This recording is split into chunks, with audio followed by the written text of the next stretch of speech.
bridge code na kumbaga, no, yun yung kodigo natin. Parang legal code. Understood na yun. Yun yung sinusunod ng lahat. Understood yun, nasusundin yun na yun. Para pong default, ibig nyo sabihin, kumbaga, wala nang pag-uusapan, ito dapat, ganun. Wala nang konsultahan. Lahat ng design. Pero bakit po nasabi ng Presidente na ang problema ay design? Opo. Very vehement siya ron. No?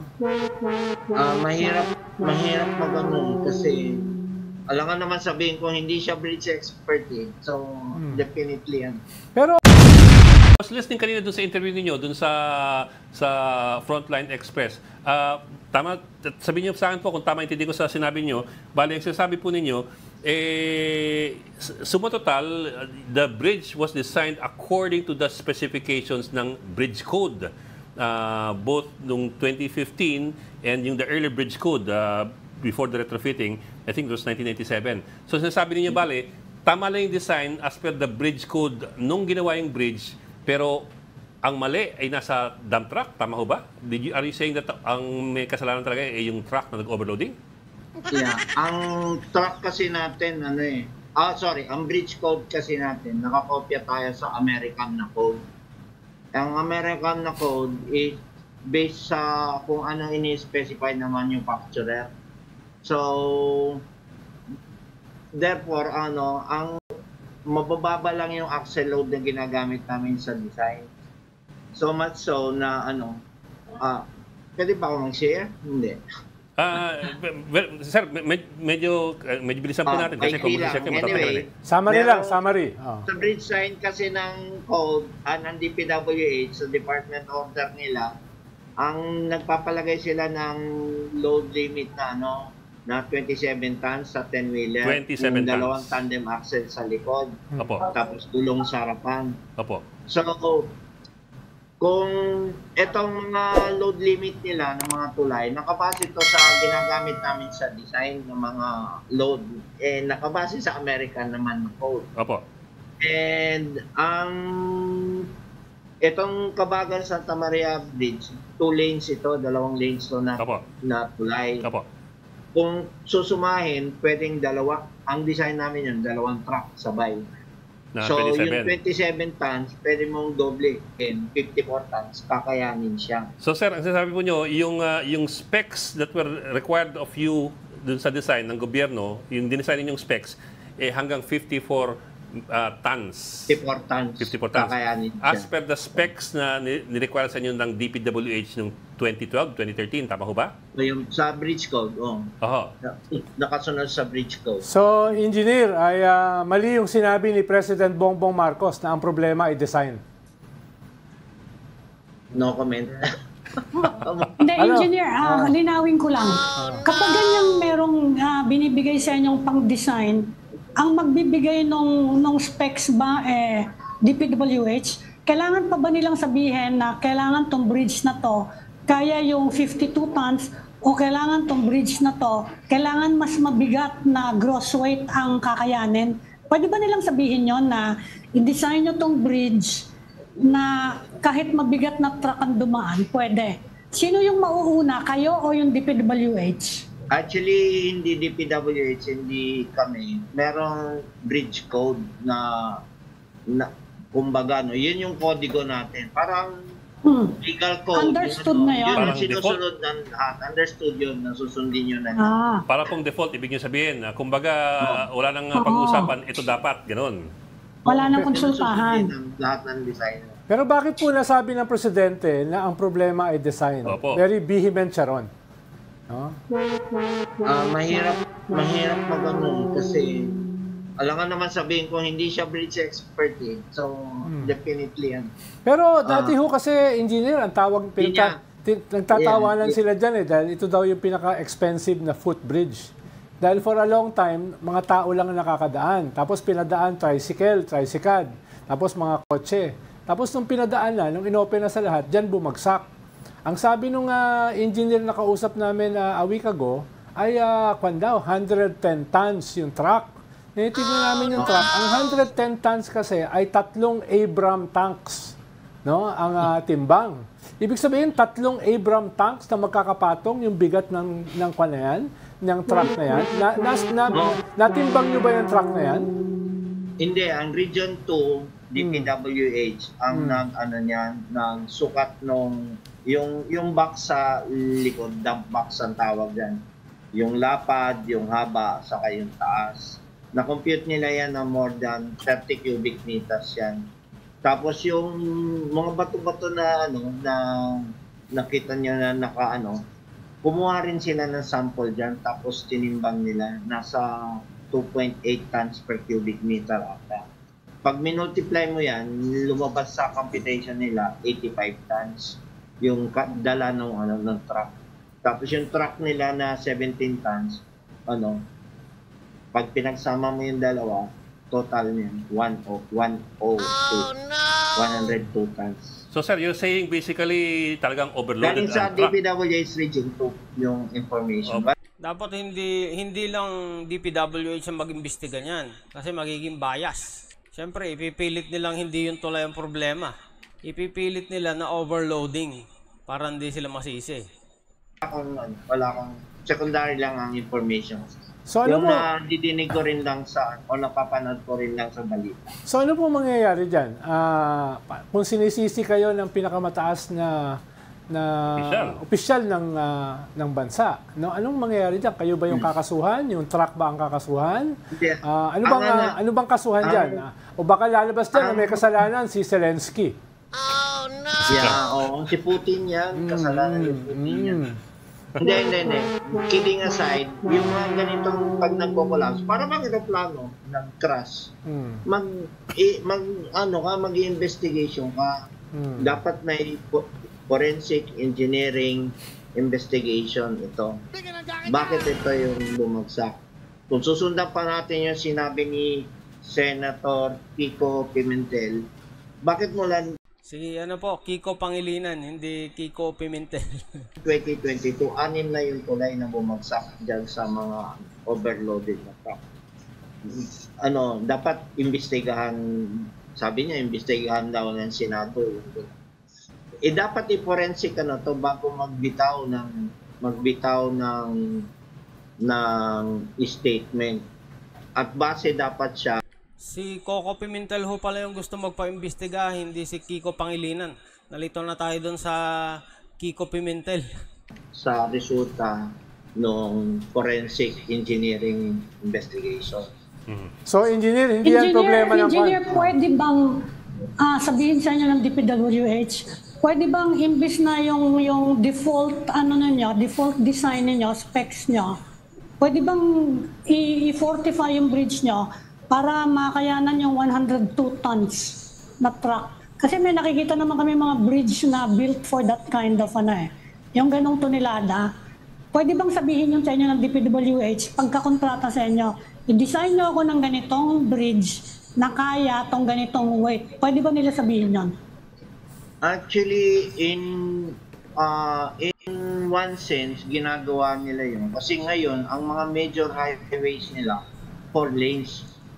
Kaya kapag naka-design ka ng 4 lanes, parang naka 27 times 4 ka, 108 tons na kagad yun. Kaya niyan dalhin. Basta isang overloaded truck lang, kaya niyan 108 tons sa 4 lanes. Ang problema natin ngayon, yung mga 2 lanes natin na mga lumang tulay. Ang problema, sino magsisiguro na walang dadaan dyan na overloaded truck? At sino rin na magsisiguro na dapat isa, dalawa na overloaded truck lang pwedeng dumaan at the same time? Dahil yung mga bagong tulay ng DPWH, gusto nila 4 lanes ang 4 lanes na So yung rated capacity po pala is per lane. So per lane. Pag mas maraming lane, mas mabigat kaya. Ang ilalagay mo pag nagde-design ka. Ang design namin is worst case, sabay. Per lane, sabay-sabay, merong truck. Kapag 4 lanes yan, 4 na truck, sabay-sabay. So sir, hindi pwede i-fortify. It's a bridge. Hindi pa siya pwedeng tibayan para kahit 2 lane lang kaya pa rin yung medyo mabigat na So, dyan na papasok yung retrofitting. Kailangan ng retrofitting program na lahat ng 2 lane na tulay na investigate nila kung kakayanin o hindi. Mukhang magiging exciting ang investigation nito sa Senado. Kung susumahin kasi, umabot ng 389 million yung ginamit sa retrofitting. Ang tanong, ginamit nga kaya yun sa retrofitting? Or ginamit ba yun lahat? Bakit hindi yata tumibay yung tulay? Yung maiksi kasi, tapos yung mga pre-stress, matitibay yun eh. Sobra-sobra yung tibay. Kaya niya nung overloaded na ano. Pero itong mga bakal na mga tulay na mahaba, medyo wala siyang kasing reserve strength yung sa ano. So, hindi pero niya kakayanin. pwede po siyang i-fortify, ano? Pwede siyang i-fortify. Retrofit ang tawag na engineering. Pero engineer, hanggang ilang beses siyang pwede i-retrofit? Dahil na-retrofit na yun more than 200 million. Nakadalawa na. So, i-retrofit ulit. Isang retrofit. So, pero retrofit ng retrofit? Dahil sa 2015 code, pero hindi siya ni-retrofit para sa mga truck ngayon na pabigat ng pabigat. Truck natin ngayon. Sir, ibig sabihin, ito pong truck na ito, kung tama yung computation ng DPWH, hindi siya pwedeng tumuwid ng kahit anong tulay natin ngayon. Na 2 lanes. Na 2 lanes, opo. Hindi siya kakayanin kahit anong tulay ngayon na 2 lanes. Pwede siya sa tulay na pre-stress. So, pangkwan talaga yan, footbridge? Hindi, pwede ito sa tulay na hindi overloaded yung truck. Kunyari, yung mga luma natin, mga top truck na 15 cubic, yung laman, kaya-kaya yan. Sir, kaya yan. Huwag lang itong mga bagong truck na umaabot na ng 100 tons. Engineer, alam ko hindi kayo kasama dito, no? Kasi 2023 and 2024, nag-retrofit na tayo. Ang mahal-mahal nga, 378 million yata yan. Anong ginawa doon sa retrofitting ngayon? Ibang kumpanya na. Ibang kumpanya siya. Pero, engineer, kung ginawa yan ng Japan, doon sa original nila na 1.8, tingin nyo mangyayari yan? Hindi ko na, wala na akong, Paano sila ang unang gumawa ng proposal Sila unang gumawa ng proposal, 1.8 billion, tapos ang sabi ay mahal. So ngayon, baka mas mahal pa at hindi mo pa sigurado yung tibay nung bridge. No? At least sa Japan, kung sakali may ganyang problema, sila mag-aayos. Pero, hindi sila papayag na magkaganyan dahil masisira sila. Sa Pilipinas kasi walang namumroblema na masira eh. Masira na yung bridge. Pero Ronald, tayo, taxpayer, tayo naman problema. Kanya nga. Paano, kausap ko dyan yung governor eh. Ang sabi niya, ang original dyan ay Japan na 1.8 ang quotation, sila ang gagawa, sila mag-i-insure, etc. etc. Sabi, masyadong malaki. So ngayon, pataas na ng pataas, pa-retrofit na ng pa-retrofit. Baka lumampas pa ng 1.8 at hindi mo pa sigurado yung tibay.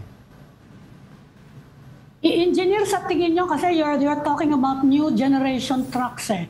Sa tingin nyo, kailangan i-amend yung bridge code para yung mga specs, dahil default kamo sa inyong mga nagdi-design yan, mag-iba yung specs. Sa tingin nyo, kailangan i-amend yung bridge code? Actually, author kasi ako ng libro eh. Yung pang-apat na libro ko, Design ng Bridge Superstructures. Sa chapter 1, may discussion ako doon ng overloading. Kasi mabigat yung overloading dito sa mga tulay from my experience. So, nagre-recommend ako na kapag nagdi-design ka ng tulay at maraming truck ang dumadaan,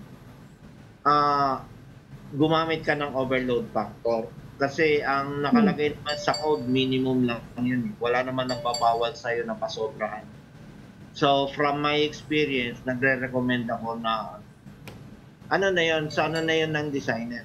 Na kung ini-expect mo may mabibigat na bagong truck na dadaan dyan, itaas mo yung loading mo ng capacity ng tulay mo. Sir, I'm sure you've Pero seen the video. kailangan siya ng legislation. Sa tingin nyo, kailangan baguhin yung batas. Yan ang problema, dapat hindi siya legislated. Alam mo bakit? Ang bilis ng advance ng technology. Ang bilis, parang cellphone yan o laptop. Ang bilis magana ng bagong generation. Pag nagbago na naman generation ng mga truck, bibigat at bibigat lang yan. Hindi siya, laging naiiwan yung code. Tapos yung legislation na 13.5 tons na maximum axle load, matagal na napag-iwanan siya. Hindi na siya kakayanin sa mga bagong. So lahat ng comment sa mga designers na i-recognize niya na yung fact na merong overloading. And ano. So lahat ng tulay natin. Fortunately, ito, nag-design ako ng overloading dito sa slab lang ng 50%, pero kulang yung 50%. Kulang yung 50%. So Saka lahat hindi ng siya mga kung tulay, tulay. lahat ng mga tulay natin, engineer, dapat i-assess. Alin? Lahat ng mga tulay natin, tulay ng mga luma. Sandali lang, engineer. Hindi pala enough yung dinagdag mong 50%, ba't di nyo patinasan? Pwede, pero ano, sa kamadali lang ang ano, yeah. Kukunti lang naman ng mga bakal na tulay na ganitong mahaba. Karamihan konkreto na maigsi. Yung konkreto maigsi, kaya-kaya niya yung overloading. Pero meron ding ibang ano. Makikita niyo yung mga bumagsak ng mga tulay recently, bakal yun. Mga steel truss. Well, sir, I'm sure you've seen yung mga bidyong lumabas, yung mga drone video ng tulay na bumagsak. I'm wondering lang kung sa tingin ninyo, tama yung pagkakagawa doon sa tulay. Kasi may ibang nagsasabi na baka yung, for example, yung pinakakalsada, sapat ba yung 23 centimeters? Again, hindi kami inhinyero. Sorry. Hindi kami inhinyero, pero may mga nagtatanong kung sapat ba yung kapal ng kalsada na 23 centimeters. Yan sa tulay na yan. Yung that figure comes from the DPWH regional director, di ba? 23 centimeters. Yung kalsada niya ng pavement, hindi Pavement sa po. tulay mismo. Opo, sapat po ba yung 23 centimeters for this kind of a bridge? At pangalawa, ito pong arko, di ba? Ito yung parang suspension bridge, tama ho ba? Hindi, tide arch ang tawag dyan. Ang suspension bridge, yung parang magapit bridge, may catenary cable pa. Parang May San mga Francisco Bridge. hanger Cable cables talaga pa. yun. Oho. Ito bang... Tapos ang describe naman ni Presidente na dapat may mga kable nakadiretso doon sa mga poste. Cable stayed naman yun. Opo. Kapareho din ang tulay ko sa Circulo Verde. Oho. Okay. Diyan sa So ito pong sa tingin niyo tama naman pagkakagawa nito. Sapat ba yung kapal ng pavement at tama ho ba yung pagre-reinforce nung Materyales. arko doon sa sa pagsuporta ng arko doon sa Sa kalsada? materialis hindi ko na maano yan kasi kami bilang designer hindi kami ini-engage ng DPWH para mag-supervise. Iba na yun. Hanggang no comment lang ako dyan, wala akong dahil hindi ako involved sa construction. Wala silang say dyan. Yes, sir. Pero sir, yung kapal po, tama lang yung may kapal? Oo. Yeah. Yung 23 Saka, centimeters? Pag kulang yung kapal, mag-crack-crack lang naman yung konkreto, hindi yung magko-collapse. Masisira lang, may butas, ganun. Pero hindi yung malalagit yung spot. Ang naputol kasi dyan yung connection ng ng hanger. Opo. Doon sa hindi kinaya yung bigat nung truck. Okay. Maraming salamat po. Maraming Engineer salamat. Albert Maraming Cañete, salamat, ang Engineer. designer nitong bumagsak, partially collapsed. Tawagan niyo po si Bongbong Marcos, tawagan niyo kahit text. Actually, dapat kasi nagantay ako na may investigation para yung after ng investigation sa sila proper time na magbigay ng statement. As much as possible, kaya lang ang dami na masyado nakakuha nga didiin, hinahanap ko. Hindi naman ako nagtatago. Dapat Kaya nga po pala nagsulat ng mga libro tungkol sa pagtayo ng mga tulay, no? I think it's a ako yung textbook. author ng Design and Bridge Superstructure. Yun yung pangapat na libro ko na lumabas. Nagkaroon kasi ng COVID kaya wala akong ginawa kundi magsulat ng libro. Okay. Nakatatlo ako doon. Nakatatlong libro. Okay, maraming salamat po, Engineer Cañete. Thank you po. Thank you. Nako, abangan po natin yung investigation sa Senado. Baka magiging exciting yan. Baka ang ending nito kasalanan naman ng China. Kasi in-export nila dito yung pagkakalalaking truck nila. Hindi kaya ng mga bridge natin. Sana may makulong sa pagkatapos ng investigasyon. Hindi yung kulong na contempt lang ha. Dapat yung makukulong dahil kinasuhan. Dahil may probable cause. Paki-like and share na rin po ang video kung nagustuhan ninyo. Paki-subscribe na rin po and hit the notification bell para lagi kayong updated sa ating new uploads. Salamat po.